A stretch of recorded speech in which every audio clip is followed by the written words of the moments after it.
السلام علیکم۔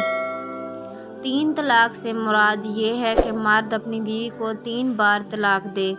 شیعہ اور اہل سنت فقہ کا اس بات پر اجماع ہے کہ جو شخص اپنی بیوی کو 3 بار طلاق دے تو اس کے بعد اس عورت سے شادی کرنا اس مرد پر حرام ہو جاتا ہے، مگر یہ کہ وہ عورت کسی اور شخص سے شادی کرے اور دوسرا شوہر اسے طلاق دے یا وہ مر جائے تو عدت ختم ہونے کے بعد پہلا شوہر دوبارہ اس عورت سے شادی کر سکتا ہے۔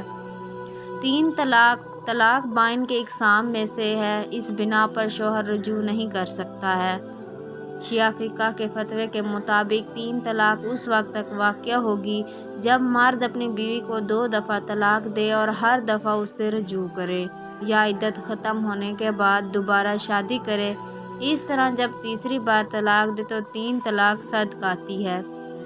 دوسرے لفظوں میں ایک ہی مجلس میں 3 دفعہ طلاق کہنے سے 3 طلاق واقع نہیں ہوتی، لیکن اہل سنت کہتے ہیں کہ بیوی کو ایک ہی مجلس میں 3 طلاق دیا جا سکتا ہے۔ سورہ بقرہ کی آیت نمبر 229 اور 230 میں 3 طلاق کا حکم بیان ہوا ہے۔ طلاق شادی کے بندھن کے خاتمے کو طلاق کہا جاتا ہے۔ طلاق میں شادی کی طرح مخصوص صیغہ پڑھنا ضروری ہے، لیکن شادی کے برخلاف طلاق ایقاعات میں سے ہے، یعنی ایک طرفی ہے اور صرف مرد کی ہی جانب سے واقع ہوتی ہے، یعنی بیوی کی طرف سے قبول کرنا ضروری نہیں۔ اسلام میں طلاق ایک جائز امر ہے، لیکن احادیث کے مطابق حلال چیزوں میں سے خدا کے نزدیک سب سے منفورہ امر ہے۔ تعریف: جو شخص اپنی بیوی کو 3 بار طلاق دے تو تیسری طلاق کے بعد 3 طلاق صدق آتی ہے۔ 3 طلاق بائن کے اقسام میں سے ہے، جس کی بنا پر عدت کے دوران مرد رجوع نہیں کر سکتا۔ شیعہ اور اہل سنت نقطہ نگاہ میں فرق۔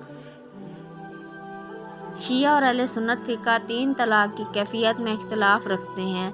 شیعہ اس بات کے قائل ہیں کہ تینوں طلاق مستقل طور پر طلاق کے تمام شرائط کو مد نظر رکھتے ہوئے واقع ہونی چاہیے، یعنی شوہر 2 دفعہ اپنی بیوی کو طلاق دے اور ہر دفعہ یا عدت کے اندر اس سے رجوع کرے یا عدت ختم ہونے کے بعد نکاح پڑھ کر اس سے دوبارہ شادی کرے۔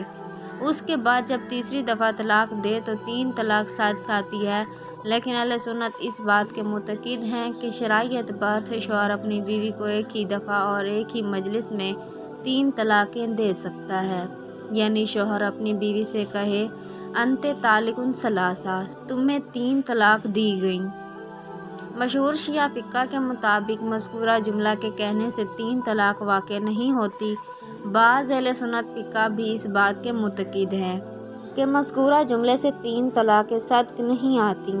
محلل: 3 طلاق کا فقہی حکم یہ ہے کہ وہ اس کے بعد شوہر اپنی معتلقہ بیوی سے نہ رجوع کر سکتا ہے اور نہ ہی اس سے دوبارہ شادی کر سکتا ہے، مگر یہ کہ مذکورہ عورت عدت پوری ہونے کے بعد کسی اور شخص سے شادی کرے اور وہ اسے طلاق دے یا وہ مر جائے، اس حکم پر فقہ کا اجماع ہے۔ مذکورہ عورت کا کسی اور شخص سے شادی کرنے کو تحلیل حلال کرنا کہلاتا ہے اور دوسرے شوہر کو محلل حلال کرنے والا کہا جاتا ہے۔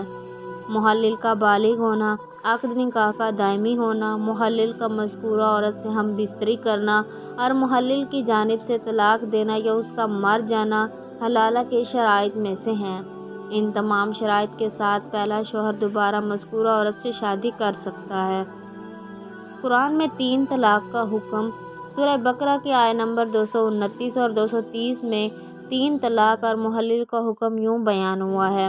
ترجمہ: اور طلاق رجعی 2 ہی مرتبہ ہے۔ اب اگر تیسری بار طلاق بائن دے تو اس کے بعد یہ عورت اس مرد کے لیے اس وقت تک حلال نہ ہوگی جب تک کسی دوسرے شخص سے شادی نہ کرے۔ اب جب کہ وہ دوسرا شوہر اسے طلاق دے دے اور ان دونوں سابقہ میاں بیوی کا خیال ہو کہ وہ خدائے الہی کو برقرار رکھ سکیں گے تو ان کے لیے کوئی گناہ نہیں ہے کہ وہ آپس میں دوبارہ شادی کر لیں۔ احکام: 3 طلاق کے بعد شرعی احکام درج ذیل ہیں۔ اس عورت کے ساتھ شادی متعلقہ شخص پر حرام ہے جس کو 3 دفعہ طلاق دی گئی ہو۔ اس میں فرق نہیں ہے کہ ہر بار طلاق دینے کے بعد عدت میں اس سے رجوع کی یا عدت ختم ہونے کے بعد اس سے دوبارہ شادی کی ہو۔ اسی طرح ہر بار رجوع کے بعد بیوی سے ہم بستری کی ہو یا نہ کی ہو۔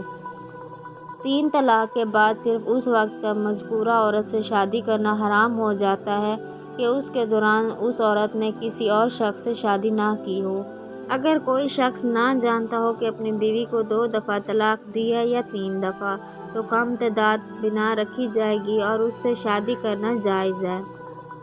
متعلقہ صفات: طلاق رجعی، طلاق بائن، طلاق مبارات، طلاق خلع۔